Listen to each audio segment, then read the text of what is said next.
So hello traders, my name is Rohit and I welcome you on my channel Trading Engineer. So in today's video, we basically see that why we should have to do the investment. Why we should have to do the investment. हमें investment करनी क्यों चाहिए? If I ask this question to so many people, so they have a very common question that we should have to do the investment for making profits. अगर मैं किसी को भी पूछूंगा तो एक सिंपल सा क्वेश्चन आंसर आएगा उनका कि हमें सर इन्वेस्टमेंट इसलिए करना चाहिए so that we can make profit. Okay, but what if I say that this was the secondary reason? Okay, because the primary reason is inflation. Primary reason is inflation. Now you might be have a question in your mind कि sir अब inflation क्या है? तो inflation कुछ नहीं है, inflation होता है महंगाई। ओके, इन्फ्लेशन क्या होता है? महंगाई होता है। सो ऑन एन एवरेज हमारे इंडिया में महंगाई बढ़ती है नियरली इक्वल्स टू 8%। 8% से हमारे इंडिया में क्या होता है? महंगाई बढ़ती है। ओके, नाउ इसका मैं अगर एक एग्जांपल दूं, सो लेट्स सपोज कि कोई एक फोन है। ओके, सो एग्जांपल के लिए हम पकड़ते हैं आईफोन, जिसका वैल्यू कितना है? 1 लाख रुपीज। 1 लाख रुपी, ठीक है, कितने में? 2023 में। अब यही आईफोन मैं 2024 में लेने जा रहा हूँ, 2024 में लेने जा रहा हूँ, तो मुझे कितना पे करना पड़ेगा? 1,08,000। ठीक है, 1,08,000। अब ये 8,000 एक्स्ट्रा कहाँ से आ गया? 8,000 एक्स्ट्रा कहाँ से आ गया? तो वो आया मेरे इन्फ्लेशन से। क्यों? क्योंकि इन्फ्लेशन मेरा कितने से बढ़ रहा था? तो इन्फ्लेशन बढ़ रहा था मेरा कहीं ना कहीं 8% से। That's why I have to pay this 8,000 extra. Okay, अगर मैं एक और एग्जांपल दूँ तो पहले जो व्हीकल्स आते थे, व्हीकल्स मीन्स मैं बात कर रहा हूँ स्कूटीज या बाइक्स की, तो वो कहीं ना कहीं आ जाते थे 70,000 टू 90,000 के बीच में। बट उसी का आज सेम प्राइस कितना चल रहा है? तो वो चल रहा है 1 लाख अब। 1 लाख अब कोई भी आप व्हीकल लेना चाहो तो 1 लाख अब आपको मिलेगा। अब ऐसे क्यों हो रहा है? Just because of inflation. आप में से काफी सारे लोग मैगी खाते होंगे, मैगी खाने किसी नहीं पसंद है, ठीक है। तो मैगी का भी पहले कितने का छोटा वाला बहुत चलता था? वो आता था 5 रुपीज का, और एक उससे बड़ा वाला आता था 10 रुपीज का। ठीक है, तो अब इसका प्राइस बढ़ के हो गया 7 रुपीज, और इसका हो गया नियरली 40 टू 50 रुपीज। ठीक है, तो ऐसा क्यों हो रहा है? This is just because of inflation. Okay, so हम इन्वेस्टमेंट क्यों कर रहे हैं? हम इन्वेस्टमेंट कर रहे हैं so that we can beat beat the inflation. Okay, हमारा प्राइमरी गोल क्या होना चाहिए इन्वेस्टमेंट का? To beat the inflation. And secondary जो गोल है वो होना चाहिए टू मेक प्रॉफिट्स। ठीक है, सेकेंडरी गोल क्या होना चाहिए हमारा? प्रॉफिट। प्राइमरी गोल हो गया हमारा to beat the inflation and the secondary goal is to make the profits. Okay, now हमें ये तो समझ गया कि हमें इन्वेस्टमेंट क्यों करनी है। हमें इन्वेस्टमेंट इसलिए करनी है so that we can beat the inflation. Okay, and the secondary reason is to make profit. Now we will see best 5 ways for doing the investment. Okay, चलो हम कहने का क्या देखते हैं अभी? Best 5 ways for doing investment.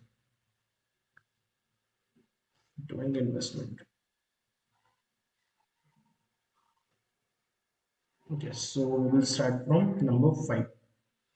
तो अपन start करते हैं, नंबर 5 से। ओके, तो नंबर 5 पे मैं रखता हूँ बैंक एफडी को, that is fix deposit. Okay, तो यहाँ पे मुझे ऑन एन एवरेज 1 साल के अंदर कितना रिटर्न मिलता है? मुझे मिलता है 1 साल के अंदर में रिटर्न 6 to 7% का। ठीक है, 1 साल के अंदर। और मेरा इन्फ्लेशन कितने परसेंट से बढ़ रहा है? तो मेरा इन्फ्लेशन बढ़ रहा है भैया 8% से। अब मैं मेरे इन्फ्लेशन को माइनस करता हूँ मेरे रिटर्न में से, तो मेरे हाथ में कितना बचेगा? 8 - 6, तो मेरे हाथ में आ गया -2%। तो at the end of day मैं क्या देख रहा हूँ कि बैंक में मैं कहीं ना कहीं -2% का रिटर्न कमा पा रहा हूँ। इट मीन्स कि मुझे क्या हो रहा है? बैंक में हो रहा है लॉस। अगर मैं बैंक की एफडी में पैसा डाल रहा हूँ तो कहीं ना कहीं मुझे क्या हो रहा है? लॉस हो रहा है। ओके, तो मैं पेन का कलर चेंज कर लेता हूँ। हाँ, तो बैंक एफडी में कहीं ना कहीं हो रहा है मुझे लॉस।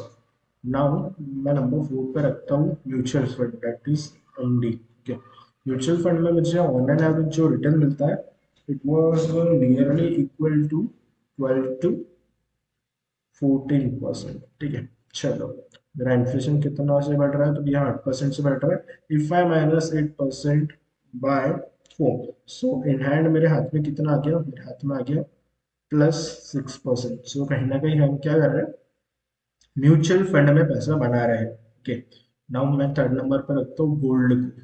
ओके, सो गोल्ड का एक सिंपल सा कंसेप्ट होता है, जितने परसेंट से हमारा भैया इन्फ्लेशन बढ़ रहा है उतने परसेंट से हमारी गोल्ड की वैल्यू भी बढ़ती है। ओके, सो इसमें क्या होगा, मेरे पास में रिटर्न तो कम ही आएगा, मे भी हो सकता है 0 या फिर 1 से 2% है, लेकिन जितनी मेरी आज गोल्ड की वैल्यू उतनी कल भी रहेंगी, उतनी ही 10 साल बाद भी रहेंगी। ठीक है, और गोल्ड क्या होता है, वर्ल्ड वाइड एक्सेलेबल होता है। मीन्स अगर मैं इसको लेके अमेरिका में जाऊँ और मुझे कुछ चीजें सामान खरीदना या ट्रेड करना है, तो मैं गोल्ड के थ्रू कर सकता हूँ। ठीक है, लेकिन इंडियन करेंसी के थ्रू नहीं कर सकता। एक गोल्ड का एडवांटेजेस होता है, तो गोल्ड तो हमेशा एक बेस्ट क्या बोलते हैं सजेशन है for doing the investment. Now मैं सेकंड नंबर पर रखता हूँ रियल स्टेट, रियल स्टेट को। ओके, रियल स्टेट तो यहाँ पे ऑन एन एवरेज हमें मिलता है 300% का रिटर्न इन 10 ईयर्स, इन 10 ईयर्स। ठीक है, और इसमें मैं ठीक है at the end of day मैं कुछ ना कुछ रिटर्न जनरेट करूंगा जो कि होगा मेरा पॉजिटिव में। बट अगर मैं बात करता हूँ, अगर मैं बात करता हूँ रियल स्टेट की, तो इसमें काफ़ी सारी चीज़ें मैटर करती है। लाइक रियल स्टेट लेने के लिए मुझे क्या है, मनी की बहुत ज़्यादा नीड है, और मोर मनी की नीड है। ठीक है, कम पैसों में प्रॉफिट ही नहीं आएगी, पैसा बहुत ज़्यादा होना। ठीक है, और प्रॉपर्टी लेने के लिए उसके बाद में मैटर करेगा कि कौन से लोकेशन पे वो प्रॉपर्टी है। ठीक है, तो लोकेशन मैटर करेगा। उसके बाद में क्या उस एरिया का डेवलपमेंट हो रहा है। ठीक है, तो डेवलपमेंट भी होना चाहिए उस एरिया का, तब जाके कहीं ना कहीं मेरी प्रॉपर्टीज के रेट इंक्रीज होंगे। ठीक है, तो काफी सारे फैक्टर्स के बाद में हम एक रियल एस्टेट में इन्वेस्ट करते हैं। बट एक बहुत फेमस कोट है that the real millionaires are come from real estate. जितने भी अमीर लोग हैं, जितने भी रियल मिलियनर्स लोग हैं, वो कहाँ से आते हैं, वो कहीं ना कहीं आते हैं रियल एस्टेट से। नाउ उसके बाद में मैं बात करता हूँ सबसे first number, that is stock market. Stock market, ठीक है, तो जो मैं जैसे मैंने बताया था म्यूचुअल फंड्स और बैंक एफडी, ये भी क्या करते हैं, कहीं ना कहीं उनके पास में होते हैं फंड मैनेजर्स जो पैसा लेके आते हैं स्टॉक मार्केट में, और वो भी यही से रिटर्न कमाते हैं। ठीक है, तो स्टॉक मार्केट में हमें कितना भी रिटर्न मिल सकता है। मे भी हो सकता है कि हम जनरेट कर रहे हैं 50%, 100%, ऑन एन ईयर की मैं बात कर रहा हूँ। ठीक है, ईयर में 100% भी रिटर्न जनरेट कर सकते हैं, 50, कोई कोई जो 200% भी कर सकते हैं। बट अपना गोल क्या है, अपना गोल है to beat inflation, to beat inflation. और उसके ऊपर में अगर हमें ऑलमोस्ट 20 या 50% का रिटर्न मिल रहा है, 20 to 50% का रिटर्न मिल रहा है ऑन एन एवरेज ईयर में, तो it is good for us. So number one पे रखा मैंने स्टॉक मार्केट के। अब मैं बैंक एफडी की बात करूँ, तो यहाँ पे मेरे हाथ में मनी पे कंट्रोल नहीं है। ठीक है, म्यूचुअल फंड में भी नहीं है, गोल्ड में भी नहीं है, और ना ही रियल एस्टेट में। मैंने एक बार इन्वेस्ट कर दिया तो मुझे कुछ समय के लिए वेट करना पड़ेगा। ऐसे नहीं होगा मैंने आज ही लिया और कल बेच दिया तो मेरे हाथ में प्रॉफिट हो गया, नहीं। स्टॉक मार्केट में क्या है, मेरे हाथ में मीन्स मनी पे कंट्रोल है। अगर मेरे को लग रहा है कि हाँ मैंने आज इन्वेस्ट किया, मेरे को 5 दिन में ये 10% का रिटर्न मिल गया, तो मैं क्या कर सकता हूँ, मेरे शेयर्स को बेच सकता हूँ और मैं मेरे पैसे को विड्रॉल कर सकता हूँ। मीन्स मेरे डीमैट अकाउंट से मेरे बैंक अकाउंट में मैं ट्रांसफर कर सकता हूँ। तो इसमें क्या होता है कि मनी पे कंट्रोल होता है अपना। ओके, नाउ मैं इन सबसे जो उसको टॉप पे रखता हूँ, that is invest in your self. Invest in your self, ठीक है, इसको मैं सबसे ऊपर में रखता हूँ। हो सकता है कि आपने क्या किया, जिम ज्वाइन कर ली, सो दैट कि आप एक अच्छी फिजिक को डेवलप करो। ठीक है, आपने हो सकता है कोई कोर्स बाय कर लिया, so that you are enhance your skills. क्या करो, स्किल्स को इन्हांस करो और उससे कहीं ना कहीं जाके मनी बनाओ।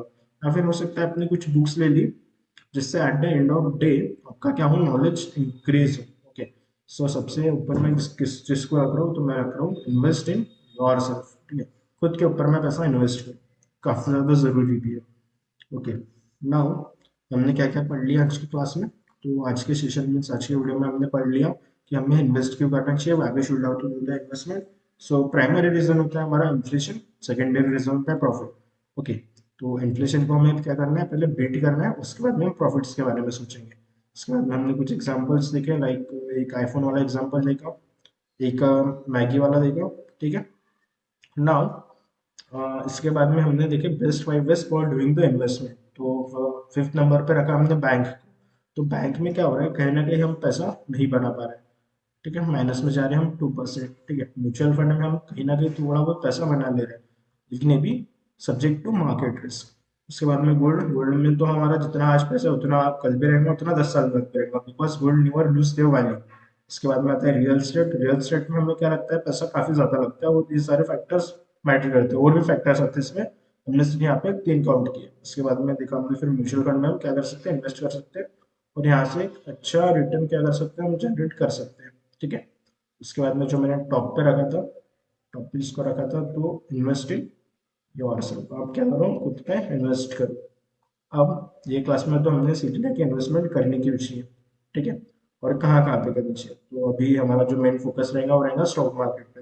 तो स्टॉक मार्केट में हमारा नेक्स्ट वीडियो जो आएगा वो आएगा how to pick right stock, how to pick right stock for investment. Means right stock को हम कैसे पिक करें फॉर इन्वेस्टमेंट। ऐसा नहीं हुआ ना कि मैं कोई भी स्टॉक में पैसा डाल दूंगा, हमें कुछ एनालिसिस करना पड़ेगा। तो हम कौन सा एनालिसिस करेंगे, हम फंडामेंटल एनालिसिस, एक करेंगे हम टेक्निकल एनालिसिस। तो ये दोनों वीडियो मैं जल्दी लेके आऊंगा। Till then peace out, thank you for watching this video, subscribe to my channel trading engineer. Thank you.